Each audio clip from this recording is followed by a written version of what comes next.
Praise lord అందరికీ.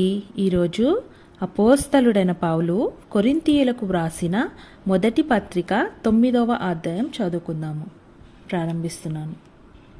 నేను స్వతంత్రుడను కానా, నేను అపోస్తలుడను కానా, మన ప్రభువైన యేసును నేను చూడలేదా?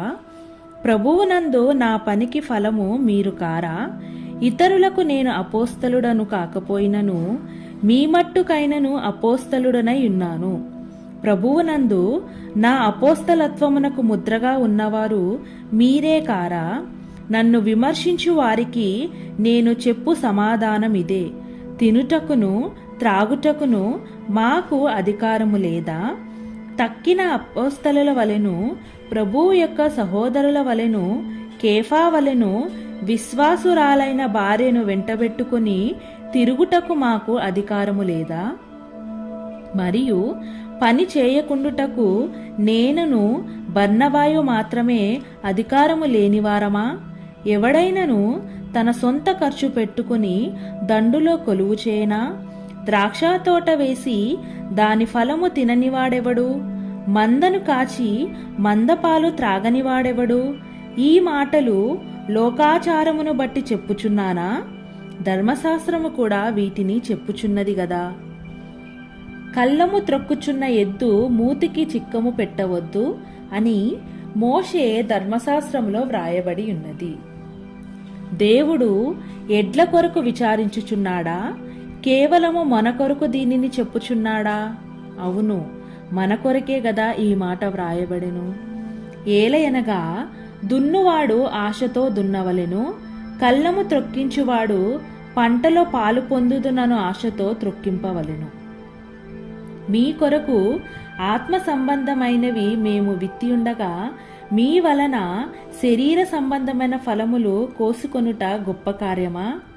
ఇతరులకు మీ పైని ఈ అధికారములో పాలు కలిగినెడల మాకు ఎక్కువ కలదు గదా.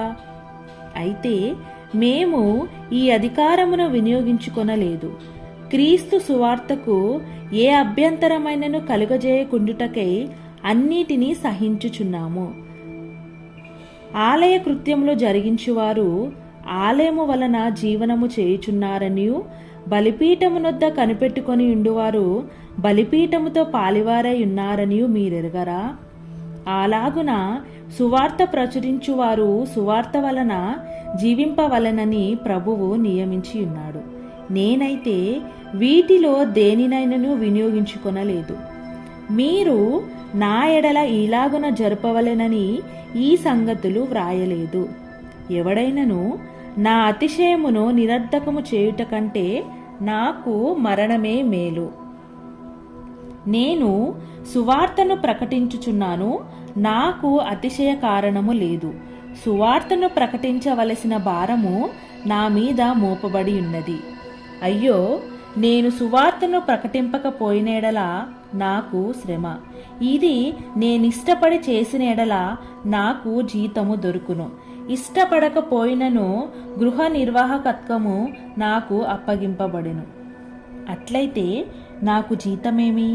నేను సువార్తను ప్రకటించినప్పుడు సువార్త యందు నాకున్న అధికారమును పూర్ణముగా వినియోగపరచకొనకుండా సువార్తను ఉచితముగా ప్రకటించుటే నా జీతము. నేను అందరి విషయము స్వతంత్రుడనై ఉన్నాను. ఎక్కువ మందిని సంపాదించుకొనుటకై అందరికీ నన్ను నేనే దాసునిగా చేసుకొంటిని. యూదులను సంపాదించుకొనుటకు యూదులకు యూదుని వలె ఉంటిని. ధర్మశాస్త్రమునకు లోబడిన వారిని సంపాదించుకొనుటకు నేను ధర్మశాస్త్రమునకు లోబడిన వాడను కాకపోయినను ధర్మశాస్త్రమునకు లోబడిన వాని వలె ఉంటిని. దేవుని విషయమే ధర్మశాస్త్రము లేనివాడను కాను గాని క్రీస్తు విషయమే ధర్మశాస్త్రమునకు లోబడిన వాడను.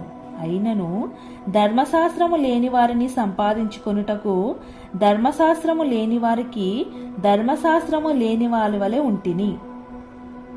బలహీనులను సంపాదించుకొనుటకు బలహీనులకు బలహీనుడనైతిని. ఏ విధము చేతనైనను కొందరిని రక్షింపవలెనని అందరికీ అన్ని విధము. మరియు నేను సువార్తలో వారితో పాలివాడనగుటకై దాని కొరకే సమస్తమును చేయుచున్నాను. పందెపు రంగమందు పరిగెత్తు వారందరూ పరిగెత్తుదురు గాని ఒక్కడే బహుమానము పొందునని మీకు తెలియదా? అటువలే మీరు బహుమానము పొందునట్లుగా పరుగెత్తిడి. మరియు పందెమందు పోరాడు ప్రతివాడు అన్ని విషయములందు మితముగా ఉండును. వారు క్షయమగు కిరీటమును పొందుటకును, మనమైతే అక్షయమగు కిరీటమును పొందుటకును మితముగా ఉన్నాము. కాబట్టి నేను గురి చూడని వానివలే పరుగెత్తు వాడను కాను. గాలిని కొట్టినట్టు నేను పోట్లాడుట లేదు గాని ఒకవేళ ఇతరులకు ప్రకటించిన తరువాత నేనే భ్రష్టుడనే పోదునేమో అని నా శరీరమును నలగగొట్టి దానిని లోపరుచుకొనుచున్నాను. ఆమేన్. ప్రభువైన యేసుక్రీస్తు వారు ఈ వాక్యమును మన జీవితాలలో నెరవేర్చునుగాక. ఆమేన్. Praise the lord.